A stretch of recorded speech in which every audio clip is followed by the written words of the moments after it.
Assalamualaikum Little Up. Tema kita pada hari ini ialah Allah Ar-Rahman, Allah Ar-Rahim, iaitu kegunaan air. Dari surah An-Nahl ayat 10. Mari kita dengarkan bacaannya.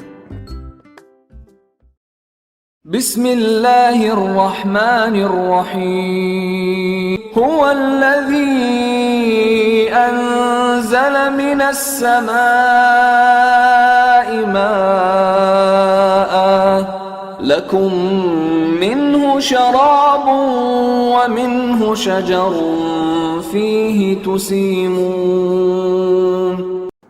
Maksudnya, dialah yang telah menurunkan air hujan dari langit untuk kamu. Sebahagiannya menjadi minuman dan sebahagiannya menyuburkan tanaman. Padanya kamu mengembalakan ternakmu. Betapa besarnya kasih sayang Allah melalui hujan yang turun dari langit. Allah Ar-Rahman turunkan air dari langit untuk manusia. Tetapi ramai manusia lupa dan tidak bersyukur. Alhamdulillah, terima kasih Allah turunkan hujan untuk kami. Air merupakan keperluan asas untuk benda hidup. Mari kita lihat kegunaan air untuk haiwan, tumbuh-tumbuhan dan juga manusia. Haiwan memerlukan air untuk minum dan menghilangkan dahaga. Ia juga merupakan tempat tinggal untuk sebahagian haiwan yang lain. Allah Ar-Rahman menyiram biji benih dengan air hujan, maka tumbuhlah tumbuhan untuk manusia dan haiwan makan. Tumbuh-tumbuhan pula memerlukan air untuk hidup subur. Let's water, water, water, water, water, water, water the plants today. Let's water, water, water, water, water, water, water them every day.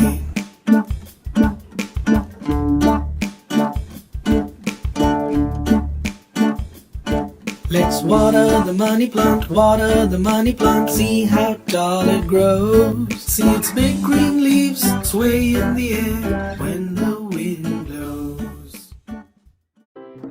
Mari kita lihat pula kegunaan air untuk manusia. Air digunakan untuk minum, memasak, membasuh pinggan, membasuh baju dan juga mandi. Terima kasih Allah hadiahkan kami air yang amat berguna. Jadikan kami hamba yang bersyukur dan taat padamu. Sekarang, mari kita telusuri kisah Nabi Musa AS dan Bani Israel. Pada suatu ketika, Nabi Musa, Nabi Harun dan Bani Israel berjalan menuju ke Palestin menyusuri padang pasir yang tandus. Cuaca ketika itu sangat terik.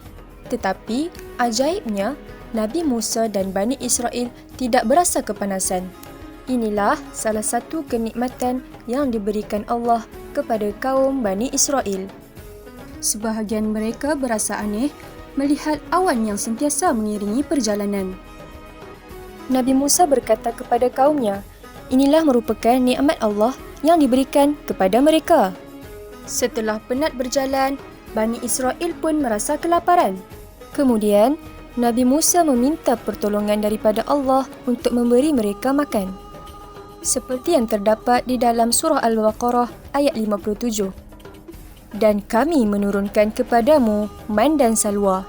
Makanlah makanan yang baik-baik dari rezeki yang telah kami berikan kepadamu. Bani Israel sangat gembira dan bersemangat untuk makan makanan tersebut. Wajah mereka bersinar-sinar kerana menikmati kelazatan makanan yang diberikan. Setelah kekenyangan, mereka pula berasa dahaga. Lalu, Nabi Musa AS meminta sekali lagi kepada Allah Subhanahu Wa Taala. Allah menyuruh Nabi Musa AS untuk memukul batu menggunakan tongkat baginda. Lalu, kami berfirman, pukullah batu itu dengan tongkatmu. Maka memancarlah daripadanya 12 mata air. Setiap suku telah mengetahui tempat minumnya masing-masing. Surah Al-Baqarah ayat 60. Setelah mereka sampai ke Palestin, Nabi Musa memerintah mereka untuk memerangi musuh di situ. Bani Israel membangkang, tidak mahu berjihad.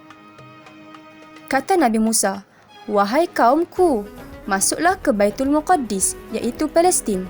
Surah Al-Maidah ayat 21. Mereka pula berkata, "Wahai Musa, kami sekali-kali tidak akan memasukinya selagi musuh ada di dalam. Kerana itu, pergilah kamu bersama Rabbmu dan berperanglah kamu berdua.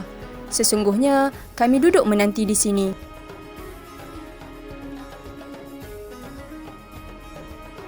Bani Israel sangat melampaui batas, sedangkan Allah telah mengurniakan kepada mereka berbagai jenis nikmat.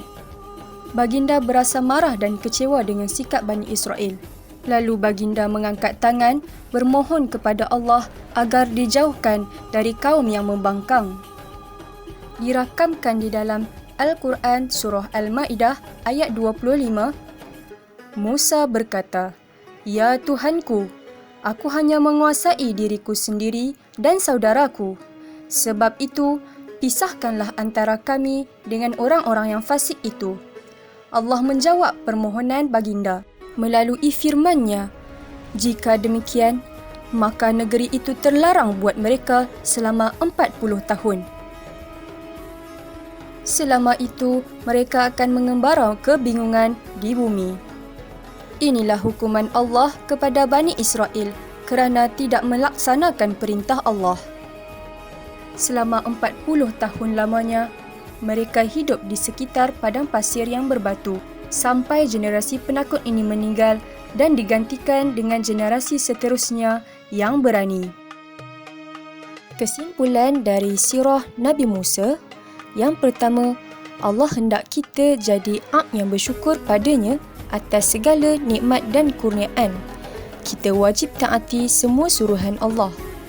Ya Rabbi, jadikan saya abd yang bersyukur. Kedua, Allah suruh kita ambil pengajaran dari kisah kaum Nabi Musa, iaitu Bani Israel yang mendapat murka Allah. Kami tidak mahu jadi seperti Bani Israel yang tidak mahu bersyukur dan suka ingkar pada Rabb. Mari sama-sama kita jadikan kisah ini sebagai iktibar agar kita menjadi hamba Allah yang bersyukur. Sekian sahaja. Assalamualaikum warahmatullahi wabarakatuh.